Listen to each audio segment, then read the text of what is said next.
head-to-head press conference between Andy Lee and Billy Joe Saunders for this Saturday's boxing, where Frank Warren will bring you a Christmas cracker. As we all know from looking down the card, this is an absolutely cracker of a bill. Headlined by a main event that is second to none in the middleweight division as far as I'm concerned. I'm just going to introduce the guys who are sitting on the tables here today, and then say a little bit about each guy, and then we'll hear from the guys and open the floor to questions. So starting down on the lower table here, on the left is Paul Butler, Craig Evans, Vijender Singh, Jack Catterall and Tom Stalker. And on the top table, to my far right, we have Adam Booth, WBO middleweight champion Andy Lee, and to my left, Jimmy Tibbs and Billy Joe Saunders, who will obviously be challenging Andy Lee. I'm going to start with Paul Butler. We all know what a talent Paul is, and he's former IBF champion of the world, and he's firmly looking forward to getting back on the world title scene in 2016. He's had to sort of dig deep and get back in the mix, and hopefully on Saturday we'll see him lift the vacant WBO European Super Flyweight Championship to put get himself a ranking and chase after, which potentially could be a good fight with Jamie Conlon. That keeps being touted, but if it's not that, then we'll be certainly looking to get Paul a world title fight in the early part of next year. Belongs on the world scene. It's a sadder, the world scene is a sadder place without him, and we'll be looking to rectify that come Saturday and then next year. Got Craig Evans against Tom Stalker rematch after a very, very entertaining first fight. There'll be a draw that many people thought Tom won, and very fair play to Craig. He actually agreed with most people, saying that Tom just nicked it. But it was given a draw, and we get the chance to see a very entertaining fight again. So for the fans, it's fantastic, and for one of the guys on Saturday, they get to kick on and move on to bigger and better things early next year. Jack Catterall, super talent. Looking forward to. He's had a great year this year.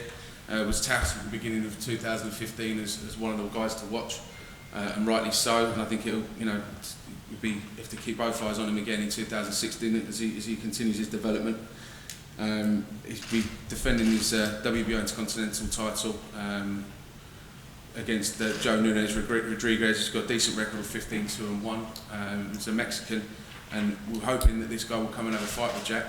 We can see the best of Jack, as the last few guys have been on their bike as soon as they've got in the ring and felt Jack's power. So fingers crossed we'll be seeing the best of Jack on Saturday night.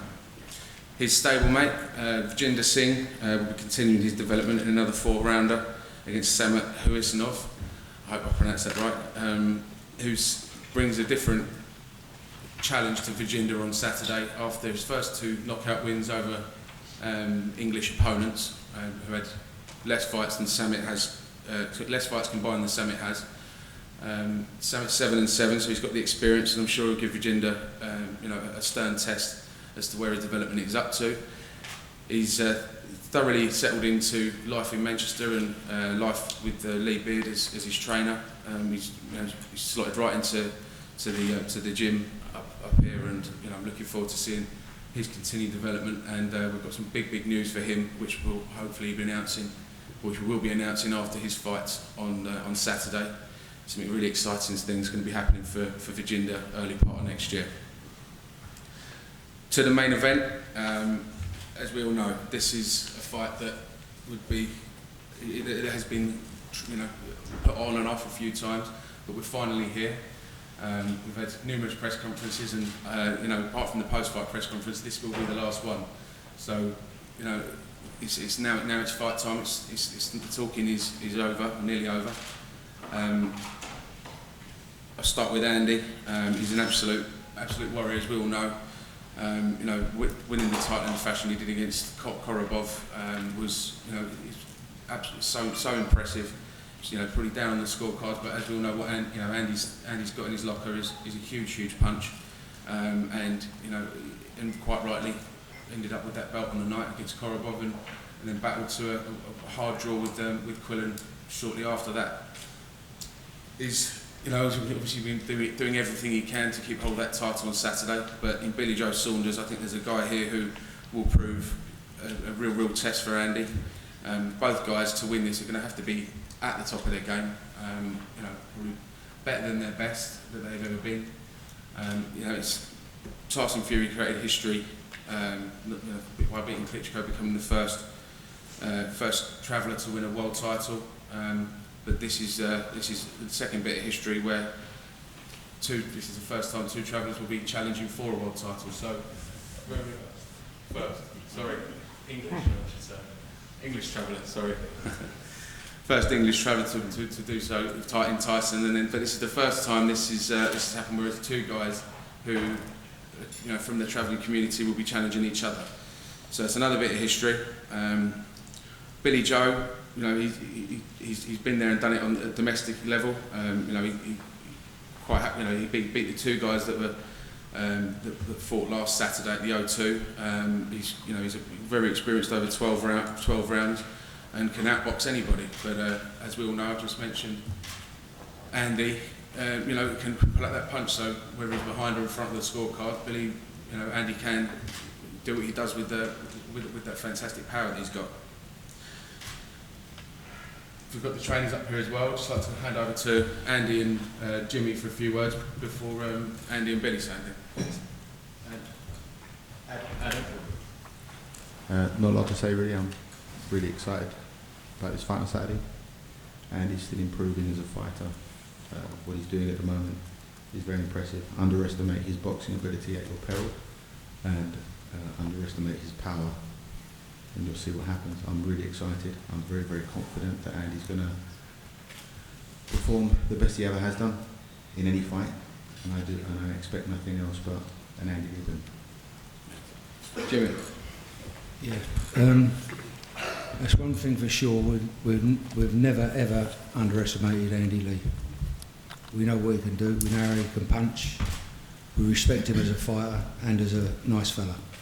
But it's business as usual on Saturday, and I'm quite confident that my man will be a winner. And that's with full respect to Adam and Andy. Thank you. Bill, if you'd like to say a few words, please. I'd just like to say it's been a long time coming, you know, with the postponements. You know, I've had a brilliant camp out in Marbella. You know, everything's gone spot on. Can't wait now to get in there and get the job done. I'm in the shape of my life, and I've never wanted nothing so bad as that I want this Saturday night. So I know that I've got to have a breakout performance. You know, I believe that Andy's a good fighter. I've got a lot of respect for him, but I believe I've seen the best of Andy. You know, challenging and defended his title. Well, couldn't it make the weight, but you know, I've not been put on that stage yet, and we know what that title will bring out of me, an extra 20-30%, and you know, I'm looking forward to Saturday night. Just like to thank everybody who's going to turn out and watch it, and we're putting on a brilliant fight for you. The champion Andy Lee. Thank you all for coming here today, and thank you to everyone who sent me messages online and wishing me luck. I'm in fantastic shape, very happy, been trained. Adam and everybody else involved has done a great job in getting me ready. And like Billy Joe said, this fight's been coming a long time coming, and we're both eager to get in there and get it on. Look, there's no point in talking all this and that. I'm ready. I know I'm going to win. I know exactly what I have to do. Everything's drilled in me, and you'll see it on Saturday night. For the guys on the lower table say anything, I'd just like to open the floor to any questions for the main event, if that's all right. No, I suppose we just start with you, Andy. The fight was first made a year ago and you went to fight Catterall and you stepped aside to it.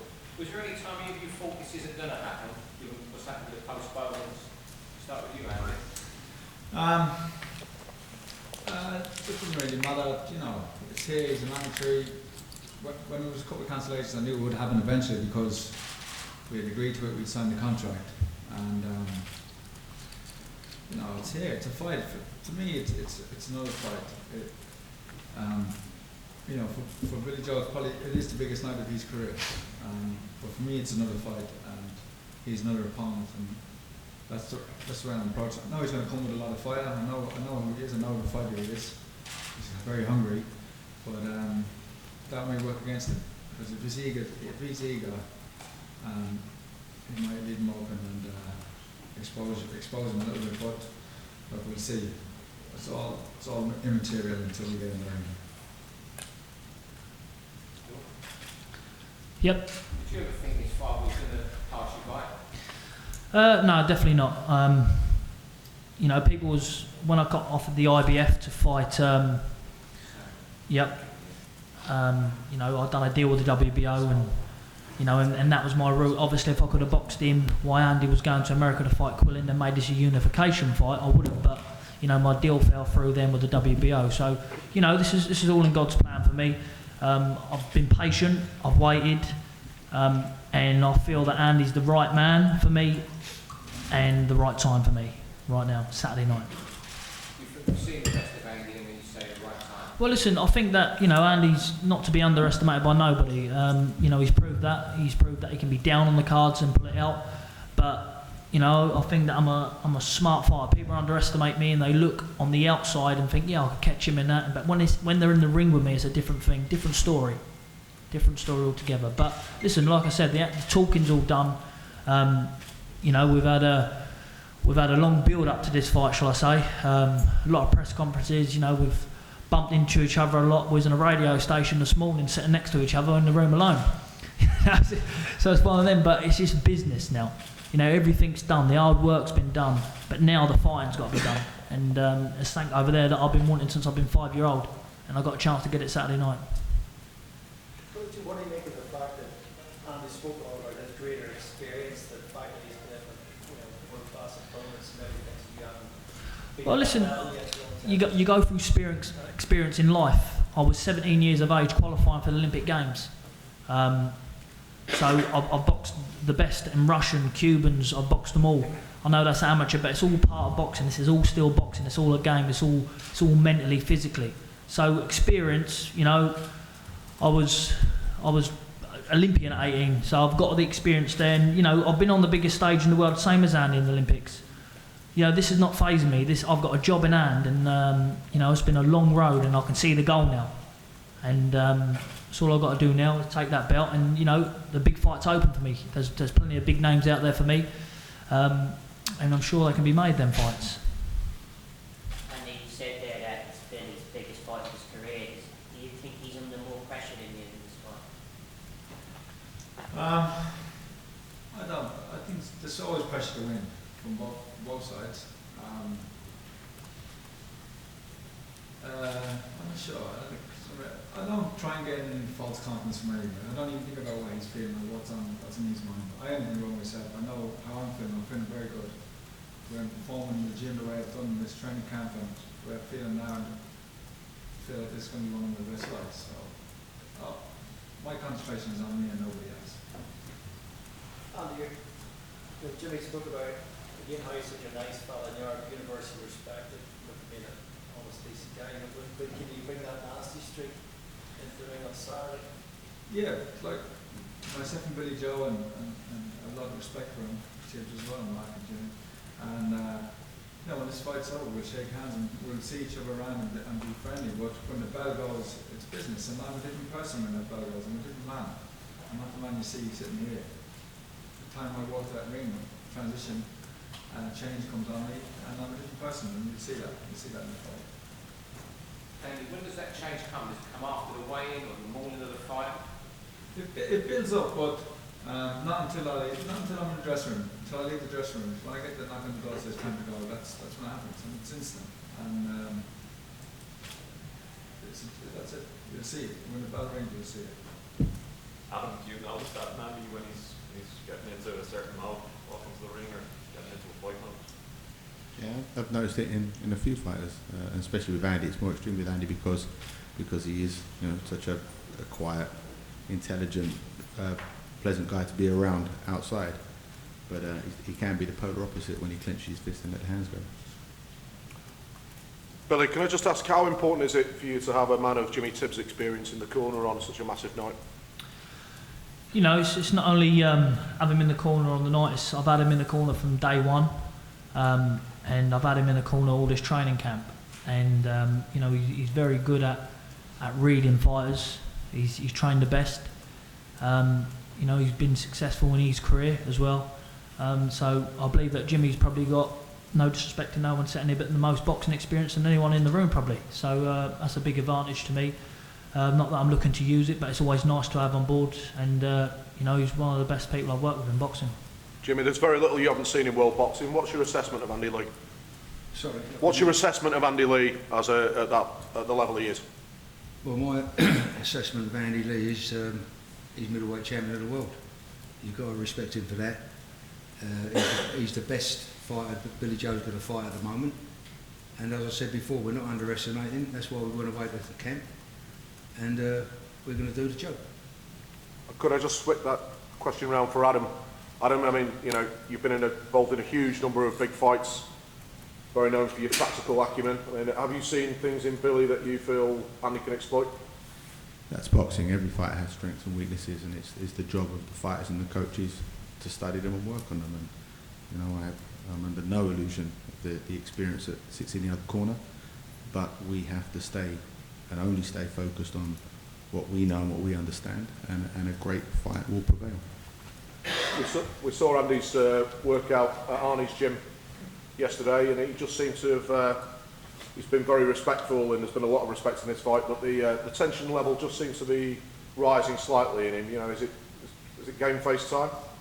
It's the two of them, Billy Joe and Andy. They're world-class fighters, and Andy's a world champion, and they know that the time is coming. You know, and they're controlling the energies, they're controlling the emotions. But equally, you know, when they're in each other's company and they know that they're not going to be next to each other, they get a little bit prickly. That's natural because they know they're going to be swapping bombs on Saturday night. But they're both experienced enough, professional enough, and respectful enough to do their job. They've both promoted this event magnificently. They've been pure professionals, and now they're just itching to get in and put the gloves on.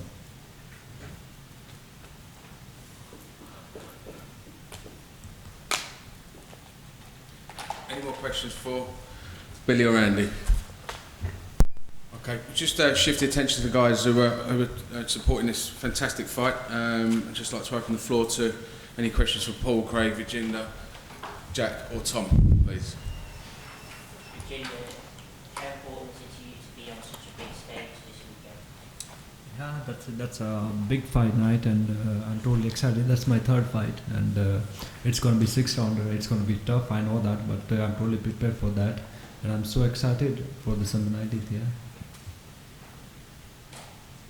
Jack, you've had a big year. What are your kind of hopes for 2016? Yeah, I think can't look no further than Saturday first, fighting a tough Mexican who hopefully is going to come to fight.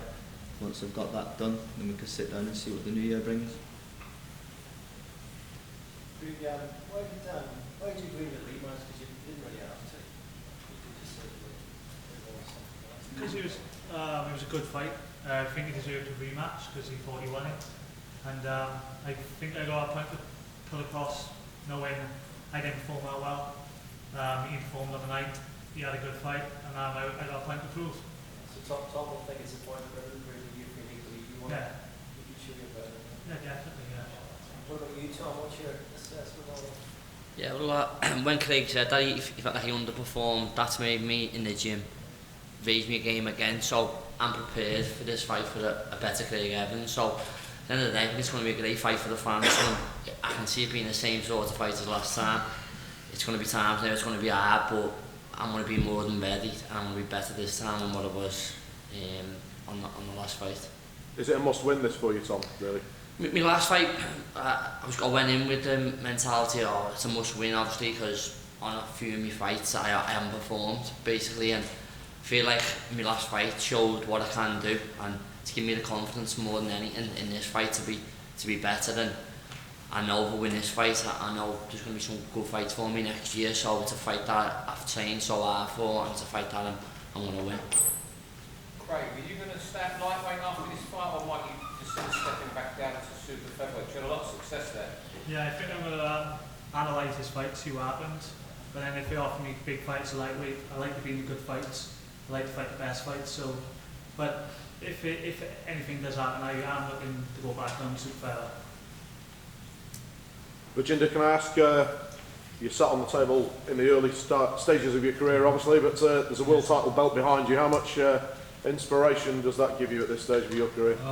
Everybody's inspiration for me. Like Jack is like a title holder, Andy Lee, and the big fight is coming up. But I feel confident when I'm just sitting with the best boxer of the world. Yeah, so I feel confident. Yeah.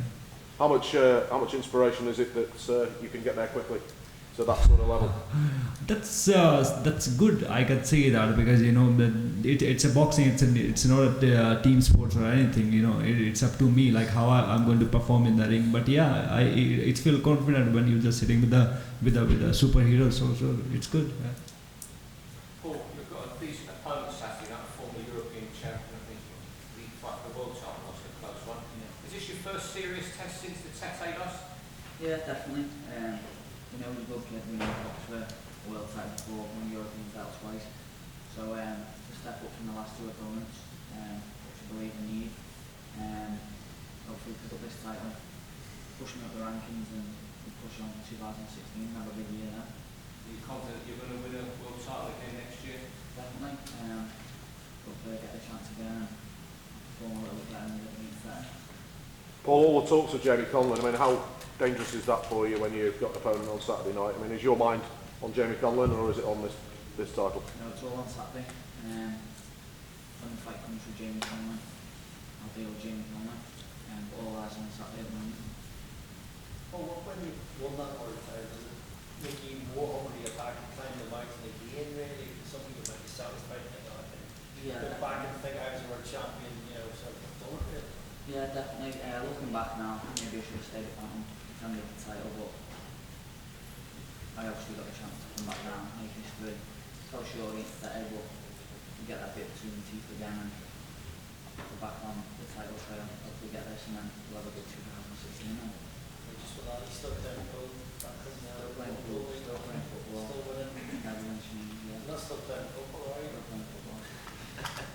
I think one thing for sure though, Paul will make history. I think there's no doubt in anyone's mind that is a quality fighter in Tete, but Paul will definitely win another world title, and I think he'll be at multiple weights again. I think no one doubts Paul's talent, and really looking forward to seeing him back on top. Jack, there's a lot of titles around here. What's 2016's targets for you?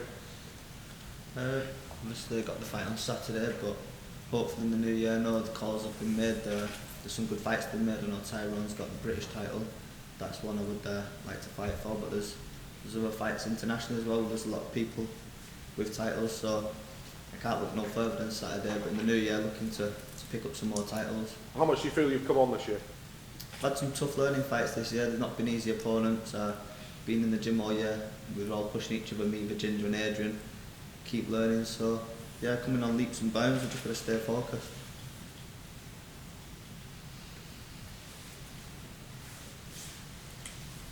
Any more questions at all? Tom, would you say this is a must-win fight for you in your career? I think every fight's a must-win. You've got to. If you don't win, you're getting a job. So I've got to go in. I've gone on in this fight with the mentality. It's a must-win for myself. Yeah, that's why I'm training so hardcore, and I've left no stone unturned to be the winner on Saturday night. I respect Craig as well for taking the fight again because I think that the fans enjoyed it and it's going to be another great fight. What ambitions have you got left, Tom, in terms of professional progress next year? I mean, what sort of titles will you be looking at? Yeah, whatever Francis, Frank, my manager Daniel have got for me really. I think being pro for 3 years, I was injured for 1 year, so being about 2 years now in the pro here, I'm still very, very inexperienced. So even though I'm old, older than most of the boys on the table, I've still got a lot of years left. So it's just what path they pick for me. And but like I say again, I haven't got past Saturday night to Craig. I've trained hard and I want to get the win and then push on and have one of these belts. Any more questions? Just obviously to let everyone know, if you can't make it down to the arena on Saturday, we are live and exclusive on Box Nation in the UK, and we're on Showtime in the States. So excited to have some US coverage for what is a fantastic night's boxing. Thank you for all for coming down today, and we'll see you Saturday. Thanks. just want to get to see the cameras so we can do a head-to-head with Andy and Billy first.